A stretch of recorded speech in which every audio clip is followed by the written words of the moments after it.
You're not excited? Stoked, man. I am really excited. Stoked to be here. Give me like a, oh yeah. Oh yeah. You got all the sound effects for me. I don't even need to say anything. You got it. What's up, everybody? What's up? It's Jackson. Which camera? Where's the camera? There it is, right there. Is this in your face, Nick? It's okay. All right, so first of all, welcome. This is King's Wild YouTube Live. We're doing something a little different tonight. I'm not going to draw anything. Sorry for all the people that are coming here looking at me draw something. I don't draw very well anyway, so that's probably a good thing. But anyways, we're here tonight because my BFF, Nicholas Shock, is here to see me for the first time since the old COVID lockdown. And somebody just threw down the toilet seat really loud in the other room, but that's okay. We're going to keep on moving. He's got his family here close to my, I love his family. We're like family. I just said that. I just said he's just a family here, right? So we're doing something a little different tonight. We are going to do a little Q&A, live Q&A. I'm not going to draw anything. We're going to answer questions, and we're going to talk a little bit of brief history. I'm going to turn this mic up because I know we're going to have to share this mic. We're going to do a little brief history of King's Wild. We're going to talk about how Nick came on board, kind of how we got to where we are now. Maybe what's on store for the future. I'm going to move this over so we can read these comments. Amy's there. What's up, Amy? Hey. There's Matthew Altman as well. Oh, Matthew Altman. Lots of good old friends. No doubt. Joining. See, they decide to join when you're here. What? And they can never come when I'm just doing it. It's not true. It's not true. So you're gonna have to bear with us. We're gonna have to share this mic, get all of our COVID friendly germs all over this mic together. But anyways, I'll give a little history. I met Nick. Was it 2016? Yes. Ish.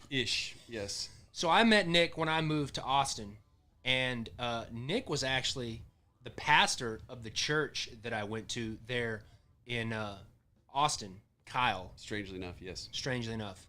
And he's still the pastor there. But don't get scared. Don't get scared, everybody. Don't get scared. He's okay.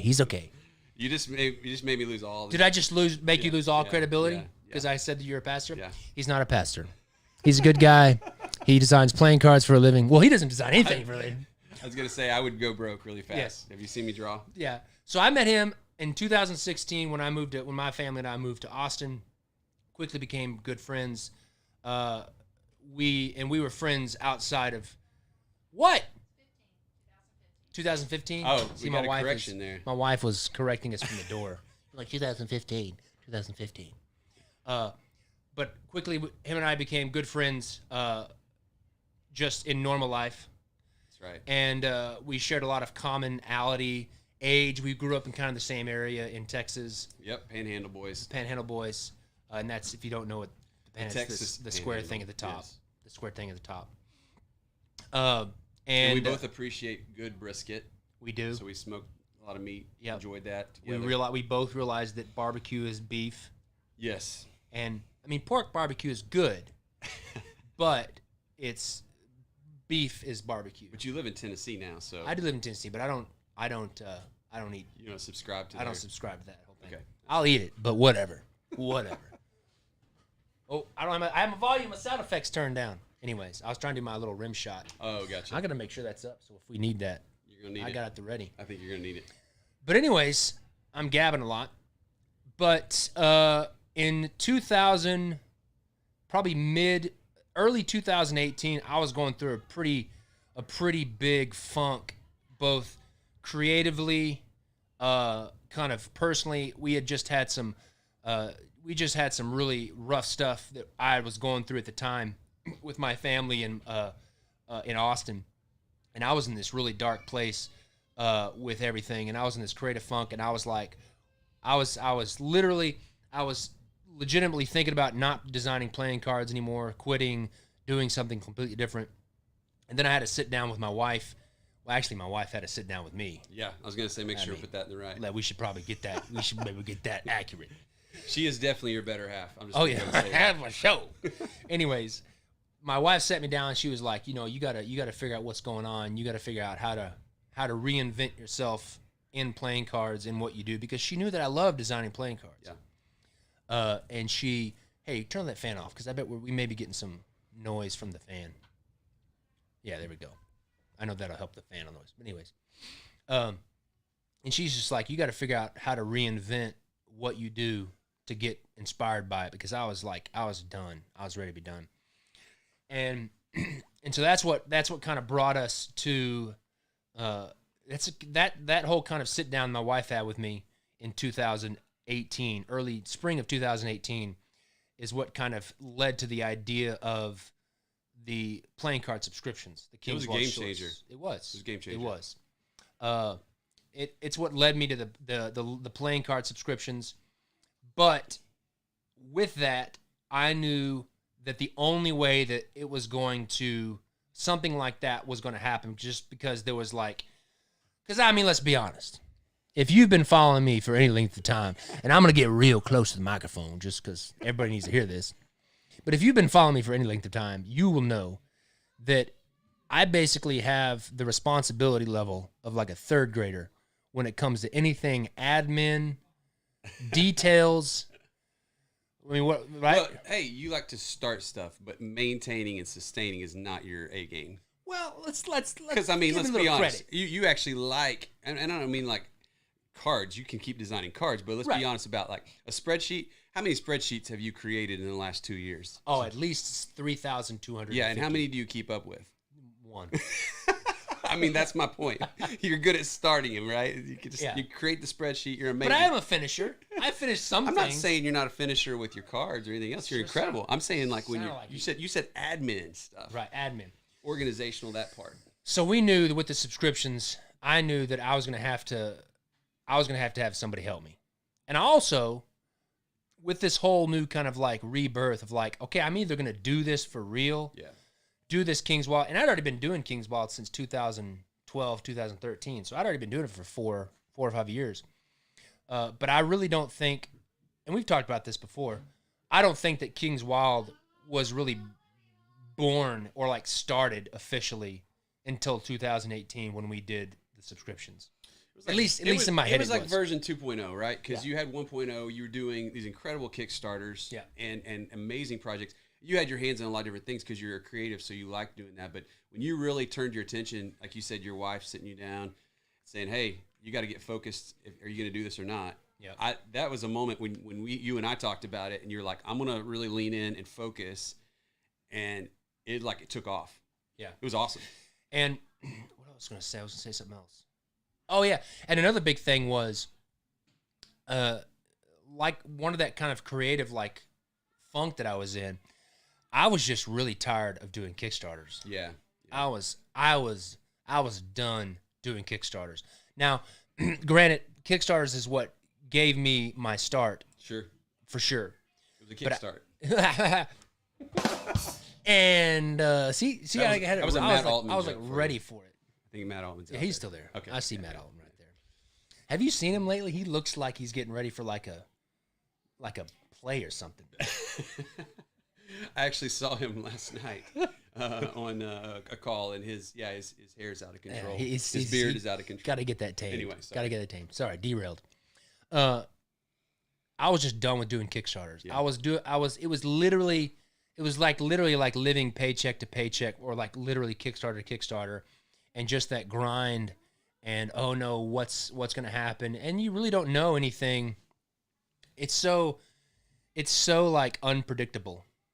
And I was also just done with it, and I was not inspired by it. And so I had to come up with a way. I had to come up with a new route for me to take that wasn't on Kickstarter, and that's also kind of what led to the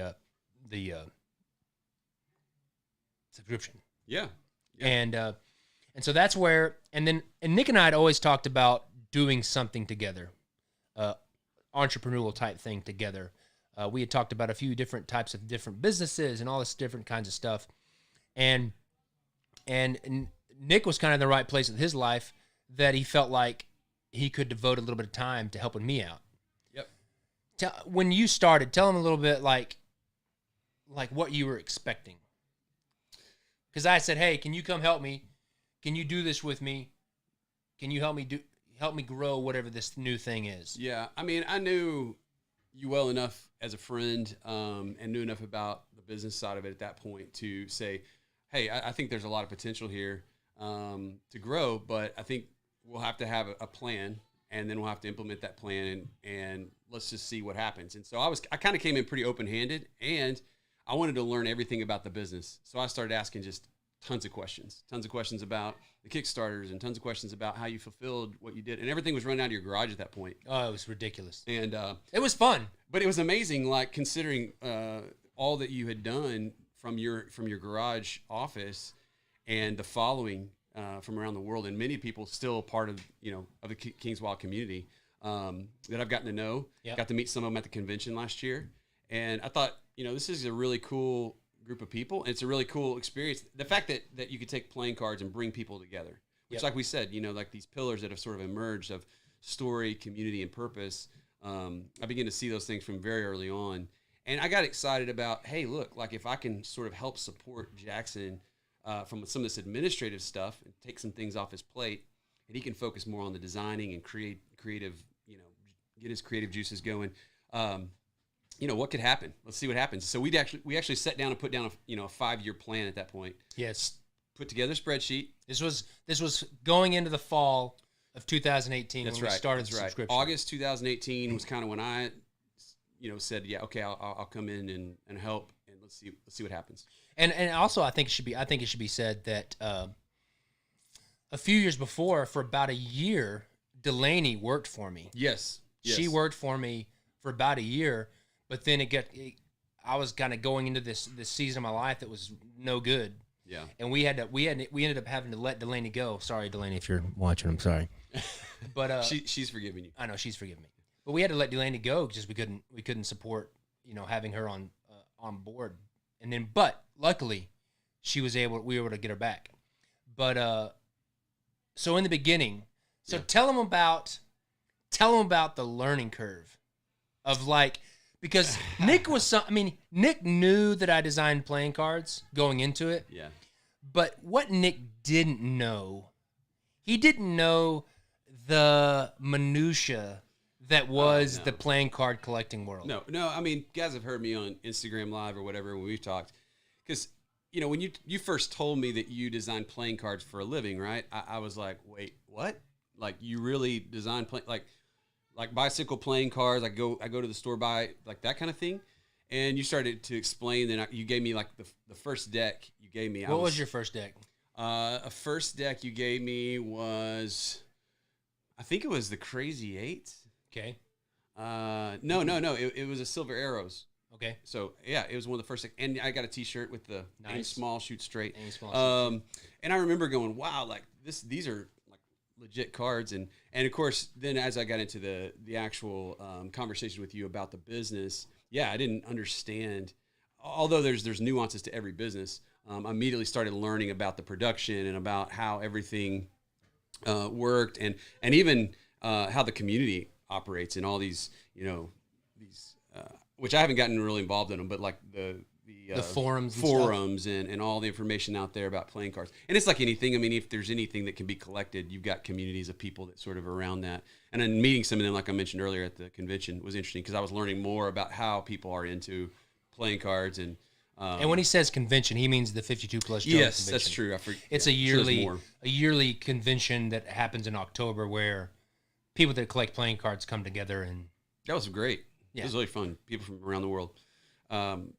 So it was a learning curve listening to you, and that's why I said I wanted to learn everything about the business. So I was putting tuck cases together. Yes. I was putting seals on. Putting seals on, and then I was shipping stuff out. I was trying to do whatever I could, and I could only work a few hours. Like I only had a little bit of time at that point. Going through my 3,752 spreadsheets. Yes, going through all the spreadsheets you kept throwing at me. And you worked like couple of days a week. At the beginning. At the beginning, couple of days a week, and just would get some hours in, coming out again, asking questions, thinking about it, learning how all of it worked, and it was really fun. It was actually a relief for me in some ways at the time. We were going through our own challenges, and also like really curious about were there other ways to be involved in just getting to know people, engage people. I have 6 kids, so I should say having 6 kids is not cheap. No. And so I was actually also like, okay, I'm going to have to like find a way to feed these guys and to put braces on them and to educate them. And so we were even just looking creatively for some ways to make extra income, which you and I talked about. But it's so cool how it kind of came together where I was able to do something that I really enjoyed alongside someone who I really enjoyed working with, and just learn the business. And also like Nick has a lot of strengths that, I mean, I'm a people person. Yeah. But I'm definitely weak in the customer service people person type avenue. And that's something that in the beginning that Nick was really able to help me with. But the main thing that Nick was able to help me with, he was able to take a lot of that day-to-day detail stuff off my plate so that I could do nothing but draw pictures. And I think that it's the combination of those two things that really allowed King's Wild to really go up from there. And we're still working on that, which, I mean, it's so much fun. You guys don't know, I mean, how Jackson operates. You see some of that, but what's so cool about you, Jackson, in regards to the creative side is you do have the capacity to think with a business mind, to think with a organizational mind, even though you don't like continuing, like you said, sustaining it, you really can see it, and you think really well in terms of what would be a benefit to the collectors, and obviously because you've been doing it long enough now, I learned a lot just from listening to you pretty quickly and picking up on some of those things. And I think one thing that we're finding since we started the subscription is, I don't like the word trailblazer because it sounds pretentious, but I really feel like that we're developing our own thing that's different than what other designers and other companies are doing in the playing card world. And that's good because I like to be able to make something different and make something different. And the great part about it is Nick and the rest of the crew, since we've really started the subscriptions and since we've been building the team, the whole crew has really been a part of that as well. Yeah. So it hasn't been just a me thing. Yeah. And it wouldn't have been possible. The growth that we've been having would not have been possible without the specific parts that all the different people, because it's no longer just Nick. Yep. And I guess we can get into that next. But it's all those specific parts of those strengths filling the weakness holes of other people that really have made King's Wild to be able to do what it does now. Totally. Well, I think that's what's been fun too. Is anytime, are you trying to put your arm around me? I am. I'm putting my arm around you. My goodness gracious. Anytime you're part of a business from the ground up or a organization, whatever you want to say, and we obviously have this common ground. Like we value people and we value excellence. We want to do a really good job with what we do. But being able, like one of my strengths, I think, is being able to see what could be, and then trying to help us get there. And so I like to think in 5-year chunks of time. And what's great is that King's Wild has actually exceeded our expectations over the last it's been crazy. 2 years, where at the end of 2 years, we basically have already hit the 5-year plan of ridiculous. Like the goals and the desires that you had when we sat down and had some of those initial conversations, which is crazy. It is. But that includes even a team. Because when we started talking, we were like, look, we're going to have some more people to make this happen. And so I started, thinking through, well, who could some of those people be? You were thinking about who could some of those people be? And then, of course, this is another piece of the story. But then as you guys had to start thinking about transitioning because of your health, that was really a game-changing moment because, like you said, if it had stayed just Jackson, for much of that time, King's Wild, at least up until the point that you and I sat down and had that conversation in 2018, August or so, King's Wild was Jackson Robinson. Yep. I mean, and that's not a bad thing. It's going to get burned out real quick. Well, part of that was your funk, right? Because it was just you, and you're a relational guy, and you wanted to be doing stuff in community. And so what's cool is that Jackson Robinson still is the face of King's Wild, and yet you have now a whole team of people who are able to support you and are included in that identity, if you will, and all of them phenomenal, like really, really gifted young people for the most part. Young, not me, but But we've got some we've got some great people who are working with us, and that makes it fun. And they're really gifted in different ways, finding their spot, letting them run in their thing. So even adding, like, jumping way ahead, but just, even adding Amy recently on our customer care side. I mean, she's great with that, and I've known her. She worked with me before for a number of years, and so being able to bring her onto the team and do that, like, home run. I mean, and so, and I could go through each of the team members we've got and say, like, these people fit, and they fit our values, they fit our vision for the company, but also just hard workers and really quality people. Yeah, and to kind of go back a little bit to fill in some holes. Because I jumped way ahead. It's okay. Couldn't help myself. The reason why I'm in Chattanooga and everybody else is in Austin, I lived in Austin, and I know that we have a lot of new people, but for all the new people, I'll tell this really quickly. When I was 2 years old, I choked on a corn dog, and I lost my right lung. I'm going way back. When I was 2 years old, I choked on a corn dog. This is a totally legit story. Choked on a corn dog, asphyxiated on the corn dog, and I ended up having to get my right lung. Is it amputated? Removed. Removed. I mean, I don't know if they amputate your lung, but so I had to take out my whole right lung. I have severe asthma, severe allergies, and so a world of things that are not good in terms of respiratory stuff. And from the day that I moved to Austin, I basically was dying. Yeah. I couldn't breathe. My health just went downhill. And as much as I love Austin, and everybody who lives in Austin just raves about Austin, it is the allergy capital of the world, it feels like. Oof. I mean, and I've grown up with allergies, and so I battle it out, cedar fever and everything else you get with it. So Jackson was not okay. It was no good. I was was not good. On prednisone all the time, getting sick. And we just got to a point where, like, I've got to move, and I work from home. Yeah. I work from home. But the thing about it is we were kind of a year into this kind of new growth. Yeah. And so it was a lot more than just, at the beginning I was like, okay, I was thinking about Colorado, and then we ended up not going to Colorado. And at the beginning I was like, I'm going to move the whole thing with me. Yeah. But it took us and I think it was all the timing.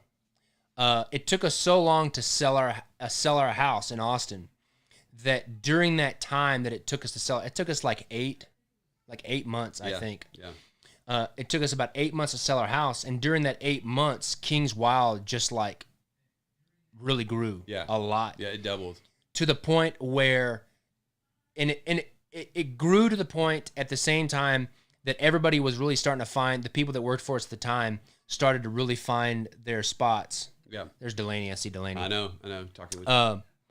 And all the people that are part of the crew were finding their spot. And so it really, I didn't want to like pull that. I didn't want to pull the plug from what had been growing.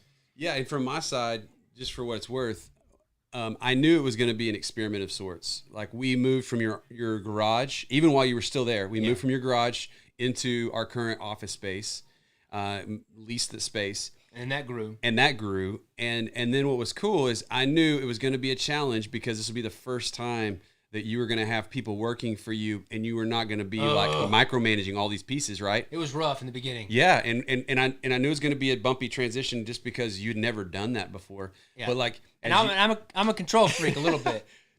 Yes. Especially when it comes to, did I just burp in your face or something? Because you were like this, and you're like, I wasn't going to say it. You said it. Nobody knew until you said that. But it was pretty tough in the beginning.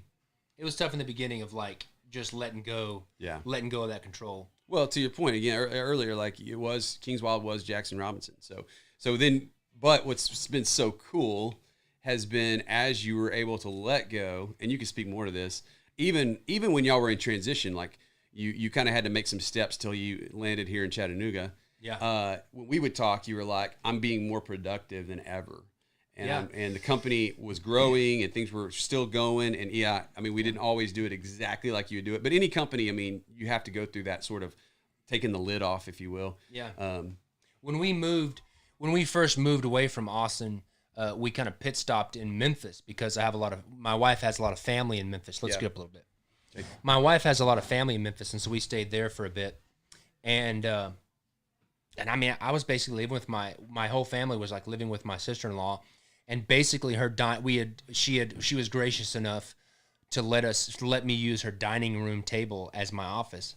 And that's kind of what Nick was saying, like in what I thought were going to be hard circumstances to work in, it ended up being very, very productive. Yeah. Because I wasn't close to the shop. And the team had come together enough that they were finding all their responsibilities and kind of taking the control of those things, that all I had to do was draw playing cards. And so I was able to start producing more at a better rate.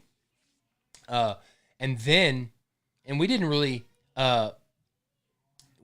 even plan on coming to Chattanooga. It was kind of like, well, where were we going to go? We know we had to go somewhere. Our house finally sold, and so we were freed up. We were freed up to actually buy a house, and then we came and visited Chattanooga. And while we were here for like 4 or 5 days, my breathing was good. We really liked it. It had a kind of an Austin vibe, but with less people and less allergies. And that's funny because a lot of people here in Chattanooga say you came here for the allergies, because this is evidently a bad allergy place too. But whatever's here, I'm not allergic to. Yeah. And then when I got here, I was able to take kind of that new groove of me just designing playing cards and then the crew back home. And even since we moved here, since January to now, it's grown even more.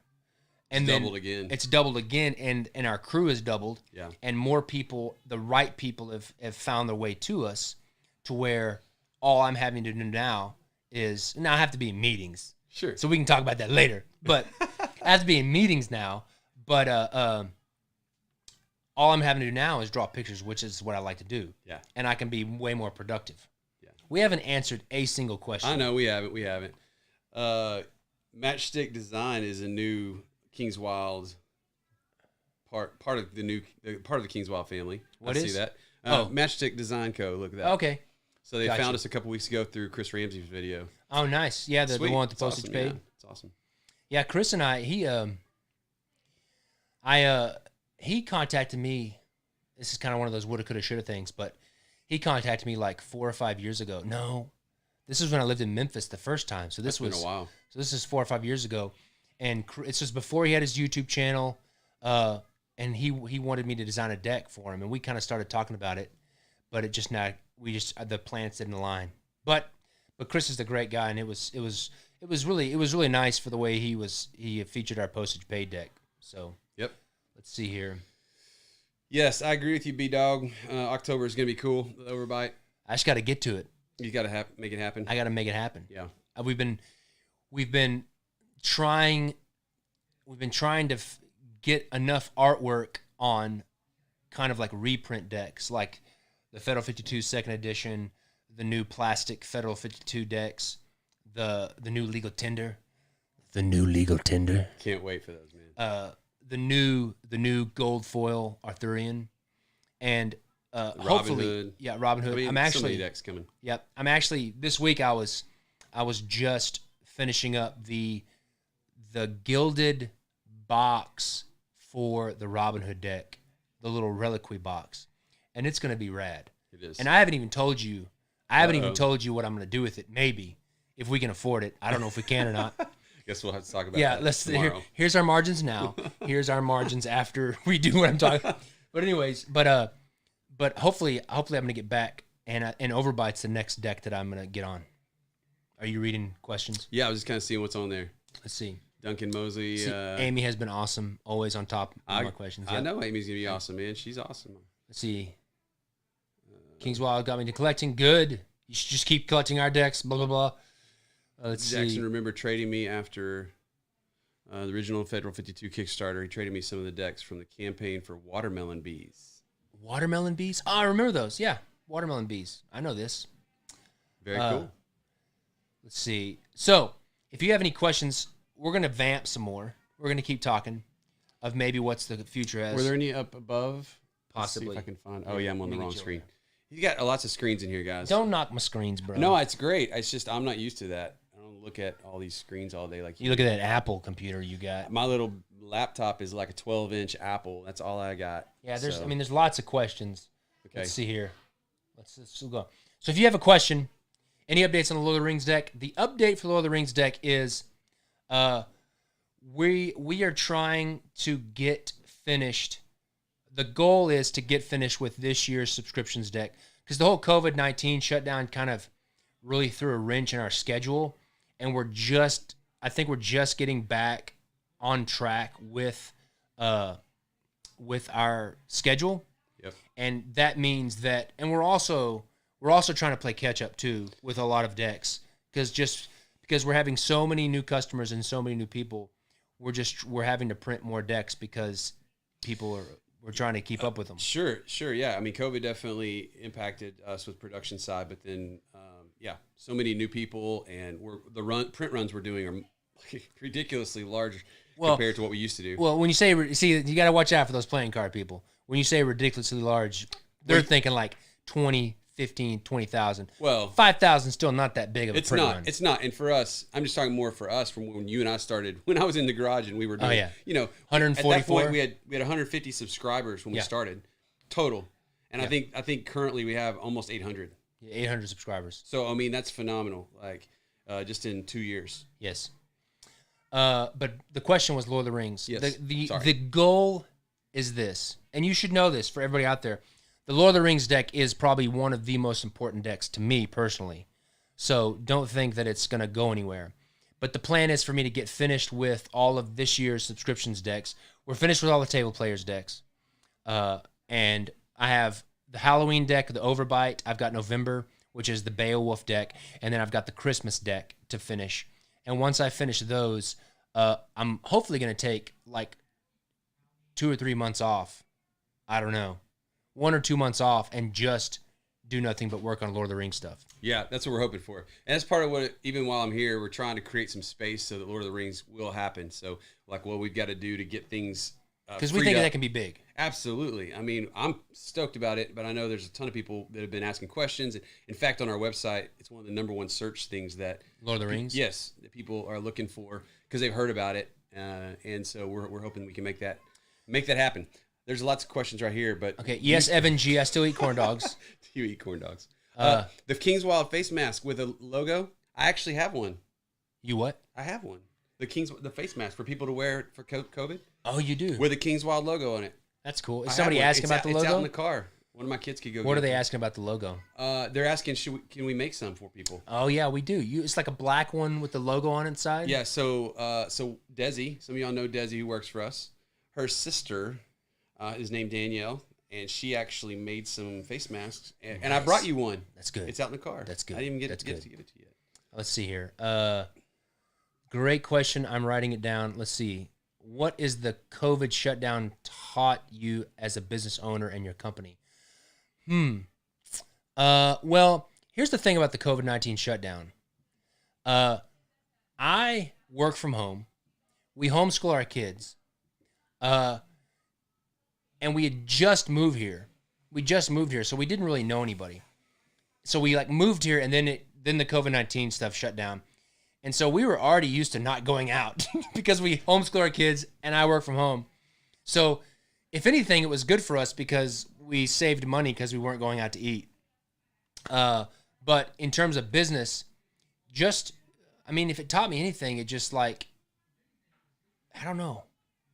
It's been weird because it's been good for me. Yeah. Because it's taken even more of the, I guess what I've learned is just how many things in life are really meaningless that before I thought were really important, of going to do this or having to do this and going out to eat or all these things that I thought were really important were not really that important. And when I was able to take those away just because I couldn't do them, I realized how much even more productive I was. Sure. Well, I think the only thing I'd add to that, because I agree with you, you kind of use this time. I have 7 words that I won't go through all of them that have been sort of theme words from COVID. 7, I know. One of them has been simplicity. So is this like an acronym? When you're limited. No, it's not an acronym. Like a Michael Scott acronym? Just words. You said I'm a pastor, so I have some these Like I can't help it. Okay. But I have like this simplicity is one of them. And even one of them, I would say focus. So it like makes you focus in. They kind of go hand in hand. You focus in on what's most important. People, like you're reminded how important people are and how much you need relationships with people. But also like you have to confront uncertainty because like COVID came on to us like all of a sudden. I mean, I'm sure there were certain people like in Texas, HEB apparently was way ahead of this whole thing. They were watching it. They were ready for it. And we didn't know what was going to happen. We didn't know. We've actually grown through COVID. If that's because people are at home on their computers more and searching for playing cards, I don't know, when they're supposed to be working. That's okay. Keep doing that. Not that we want you to stop. But, you know, like anything in life, you can say you know what's going to happen tomorrow, but you don't. It happens fast. Life changes fast. So definitely COVID teaches you that. Like make plans, but know that it can all change in a heartbeat. So Parker wants us to move the mic towards you more. Towards me? Yeah. Okay. It's probably well, I'm trying not to spit all over you, but it's all right. But it's a weird mic, and it only takes up this one. It is. I'll just move like this. Okay, it has gone. Is that better, Parker? Brad did Brad Squirrel.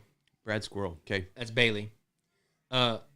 He did come up with a good his question. He says you multi-sourced your card production, which helped with some EPCC decks while USPs. Very true. And also we would actually be in a hurt place if we didn't have EPCC. If we didn't have Expert right now, we would have been 3 or 4 months decks late. Would have been behind, yeah. Yeah.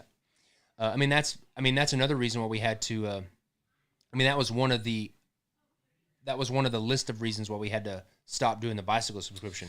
Yes, and we had to switch months around as a result. So we had to use an EPCC deck that we were originally planning on doing a USPCC deck. Yep.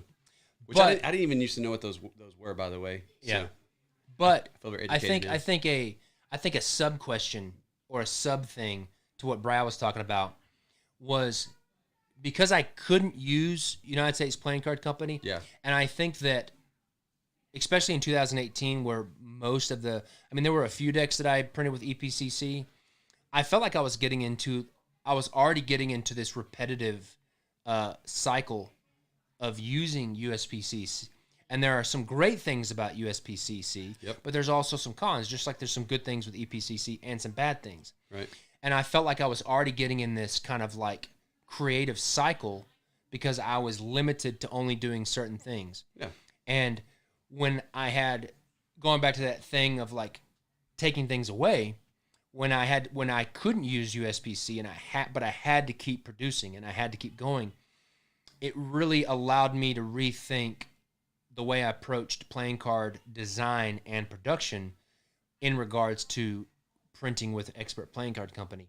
And that's what led to really pushing like different things of like the holographic foils like we're using in Legal Tender, some of the new stuff we're doing we did in Robinhood, the illuminated manuscript stuff in Robinhood, the new stuff that we're doing in the Arthurian reprint, like stuff that I hadn't really done in the past that I'd wanted to, but the technology hadn't been there. Yeah.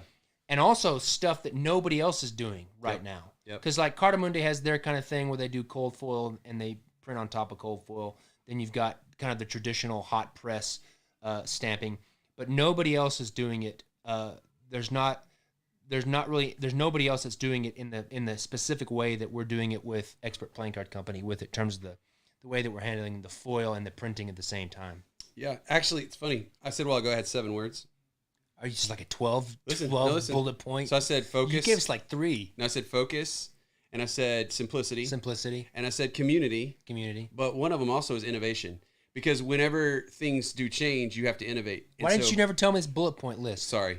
But innovation's a big piece because it's like now you got to play with your left hand. You've been, for some of you are left-handed. I am left-handed. Like Altman and you. But you got to play with your right hand now. You basically have to take what your strengths are, and now those are maybe gone, so you have to try other things. And I think that's actually really cool. You can capture new ways and new opportunities when, things aren't working the way that you've always done them. And it disrupted you. It disrupted like you said, for better. Yes. Speaking of which, I think this is a fun little tidbit. Because of the whole COVID-19 shutdown, we had to like switch up the schedule. Yes. And Peter Flash, the P51 Mustang deck, was originally the May deck. Yes. And we were getting far enough ahead in production, and I just realized this a couple of days ago. We were getting so in the beginning before the shutdown, we were getting so far ahead of production, which is a good thing. But then it shut down, and we had to reschedule the Peter Dash flash deck. But we had already made the tuck cases, but we had not gotten the cards from the United States Playing Card Company. Yep. So we had to change the Peter Dash flash deck to being the July deck.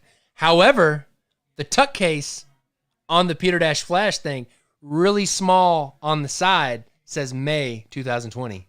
I did not know that. Well, you do now. I now know that. Yeah, it says May 2000, because we had printed it. What, you try to push me away? No, you just. I talk loud enough, bro. You are loud. I don't need to get closer to this I'm glad mic. I got these noise canceling headphones.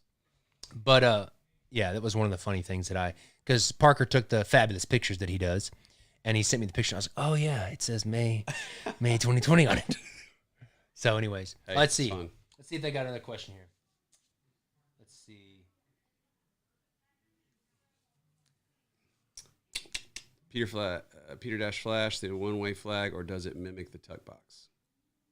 The back. Oh, the back? Yeah. I'm not sure what the back. There's not a flag on the back. There's a flag inside on one of the cards. Got it. Does that make sense? Yep. They said thanks. Oh, yeah. It's each one of the War Series decks. So the first one was Old Ironsides. The second was Noble Train. The third one is the Peter Dash Flash. And the fourth one that has not come out yet, which will be next year, is the Sherman Tank. Each one of them have a period correct, if that's the way you say it, a period correct flag that was used by the United States at the time. So what was the first? Old Ironsides has the original Naval Jack flag, the red stripes with the snake, don't tread on me. The Noble Train has the, which one's on the Join or Die, the one by Ben Franklin. Mm-hmm. And then the Peter Dash Flash has the American flag that was during the World War II. And I'm pretty sure it has 40, it's 5 by 8. No, 5 by 6, 8 by 6 is 42, right? Is that right? No, 40. I don't do maths. You need 48. It's 48. It's 48 stars. Yeah. There's 48 stars. So, and I'm surprised that nobody is like all those really astute people out there haven't said, hey, bro, your flag only has 48 stars on it. But that's why it has 48. Okay. And then the Sherman Tank will also be a World War II period flag, and I'm not quite sure yet.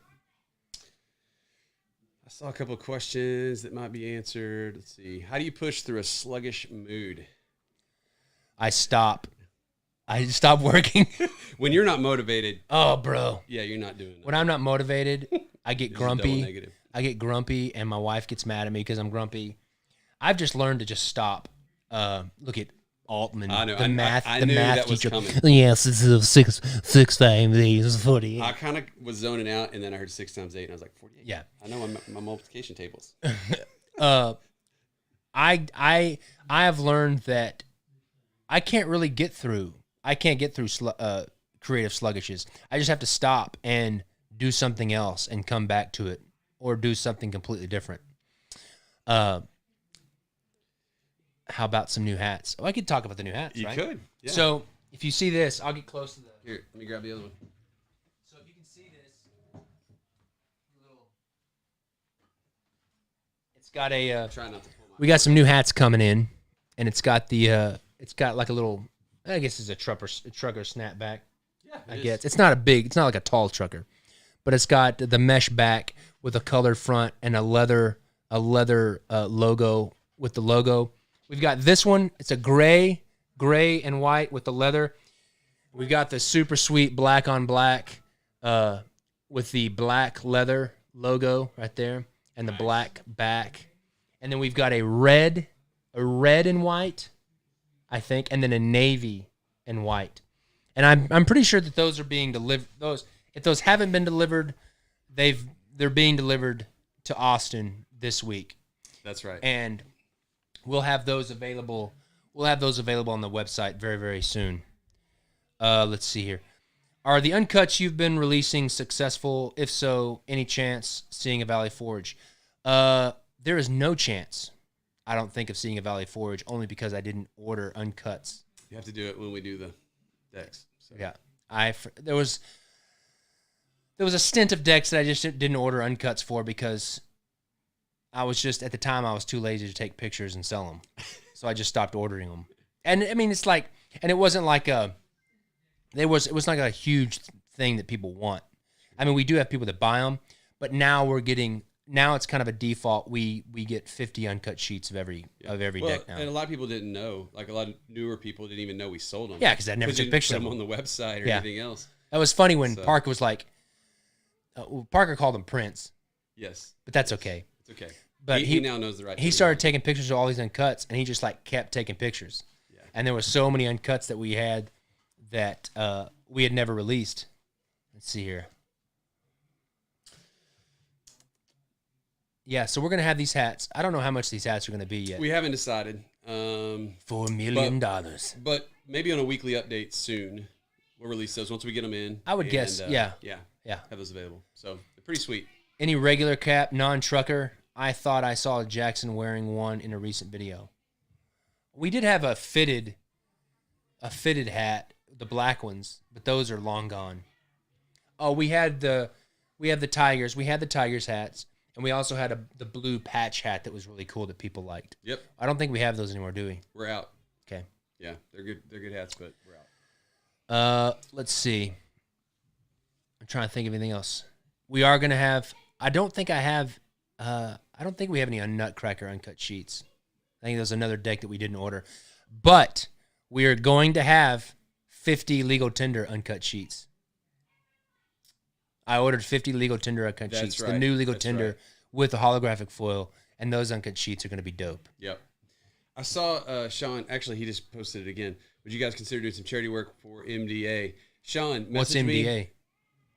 Muscular Dystrophy Association. Yeah. Interesting long backstory. I actually have a story here. I'll give you the brief version. I had a grandmother that had muscular dystrophy. I'm saying it right. She actually had Lou Gehrig's disease, ALS, and so I personally have a connection with that.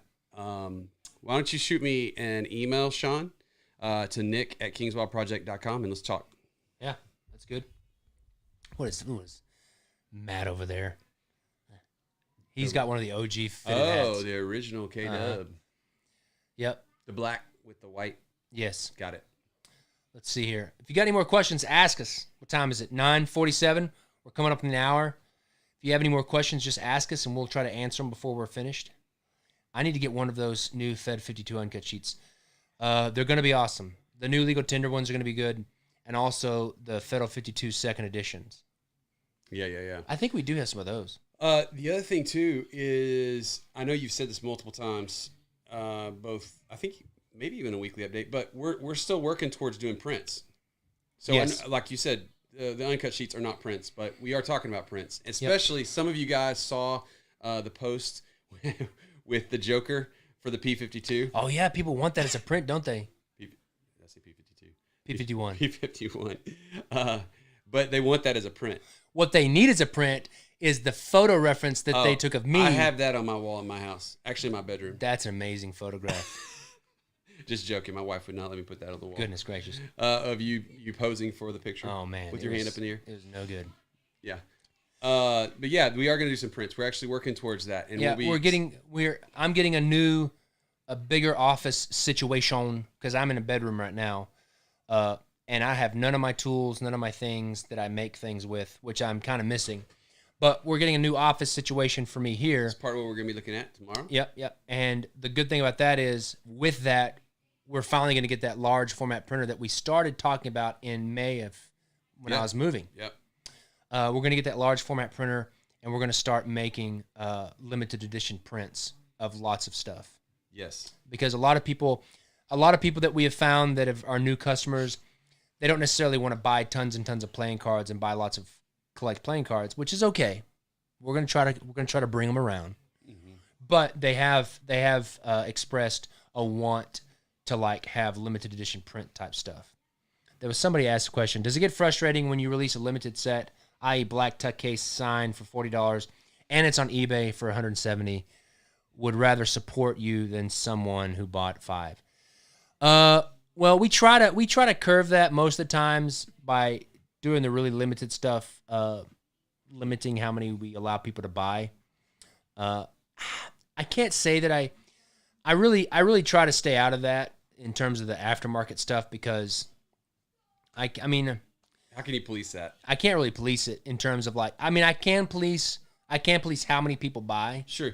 I can do that. Yeah. And so that's something we can do, but I can't really police in terms of, everybody's money's green that comes in. Sure.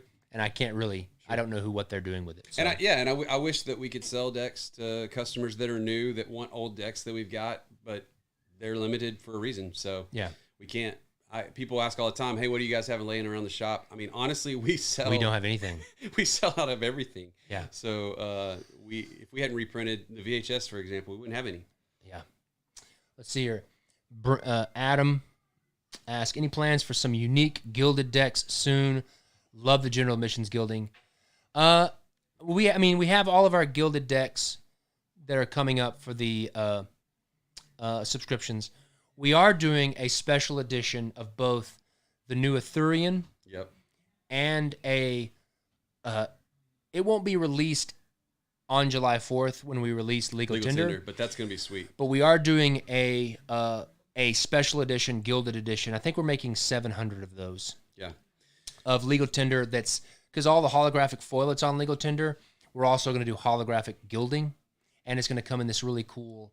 It's going to come in this really cool book box that has like a really a cool tax stamp seal with like a faux leather and gold stamp foil. It's going to be cool. Yeah. Oh, Parker posted a bunch of missed questions. Armand's asking the question, can you please explain how the golden tickets work? So just a quick explanation of that. So every month when we do the table players decks, in the standard table player decks that go out, randomly we place a golden ticket in those decks. In the standards. In the standard table player decks. Only. Yes.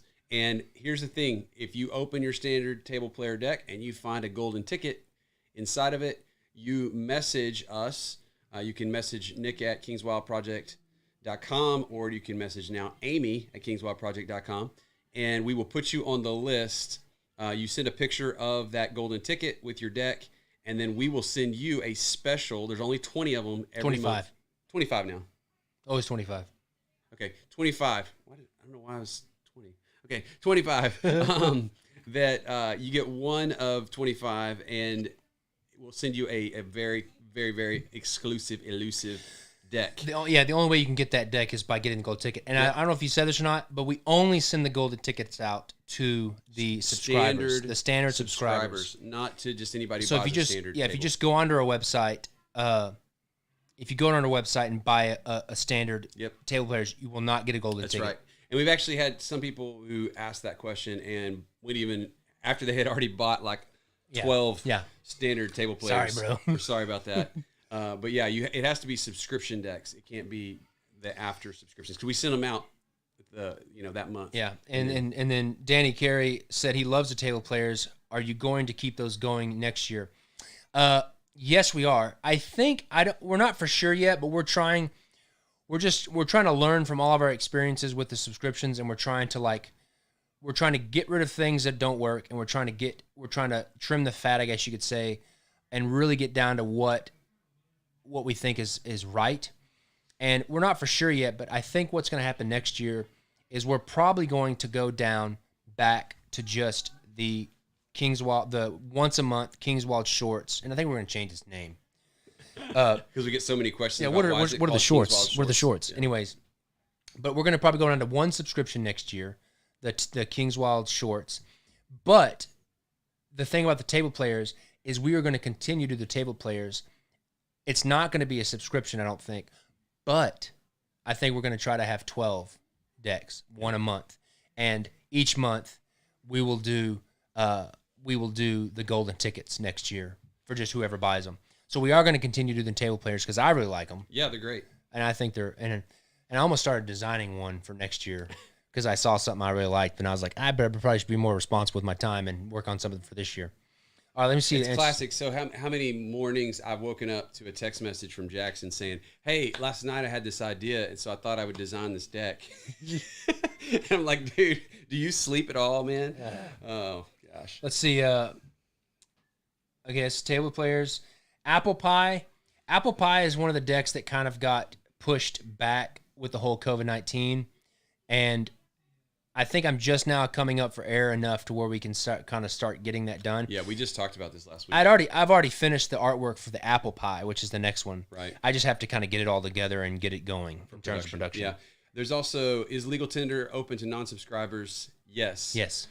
Subscribers will get a head start on those, but then everybody will have the opportunity to buy them. Right. When we do the special edition, same thing. Subscribers, members will get a head start. And then anybody can get what's remaining. And I think it's important to note about Legal Tender is with this new Legal Tender, we printed a lot. We printed 5,000, and so of this first run, and I don't normally talk about print and stuff like that, but I'm saying that because I've already got a lot of questions from a lot of people of like, hey, do I need to be there at the release? Is there going to be something limited? And we're hoping to release the Legal Tenders on July 4th. If everything comes in and everything checks out, we're hoping to release the Legal Tenders on July 4th. But the good thing is it's just one deck for the initial release. There's not any special edition, limited edition that there's only like 50 of or whatever. Yeah. So, but the thing that's going to be limited is there can be that gilded edition that's going to come out later this year. Right. And Pelco. What? I don't know if I was saying that right. Pelco. Oh. Out of curiosity, Jackson, how many copies of each deck do you personally keep for yourself in your own collection? I have one. One. I just have the first editions, and first that's edition of everything. I don't have any I don't have any OG Federal 52s. That's nuts. I don't have a lot of. I don't have a lot of the decks.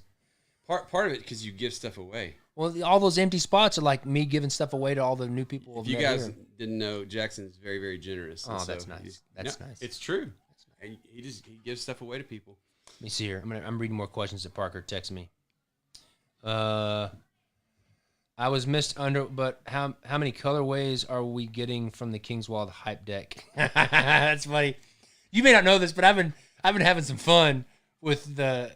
I posted a picture of the Volume 6 Table Players deck, and I've just been having a little fun with that, just making fun of the playing card world.